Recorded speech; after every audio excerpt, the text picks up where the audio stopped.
Guys, meron akong sasabihin sa nainis dyan sa kanilang life. Ang life ay hindi madali.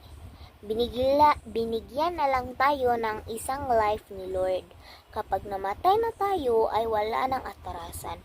Patay na ikaw sa puso at isip ko. Okay, tarong na to. So guys, ang buhay ay hindi talaga madali. Mind you ha, kapag namatay na ikaw, wala nang atrasan. Wala na. So, kung namatay na ikaw, kung good ka, ay mapupunta ka sa heaven. Pero kung hindi ka bully kay ka, mapunta ka sa hell. So, kung gusto mo mapunta ka sa heaven, dapat hindi na ka magbully at hindi ka magtanim ng galit sa puso. Kasi masama yung magtanim ng galit sa puso. So, kung makatanim na kang galit sa puso, wala nang atrasan. Meron na kang galit issues. At mga para hindi ka mapunta sa hell, para maging ikaw na good girl. Dapat hindi ka magsasagot ng wag mga ganyan. Kasi mapunta talaga ikaw sa hell. Binigyan na ka na ng parents, tapos ganyan pa ka.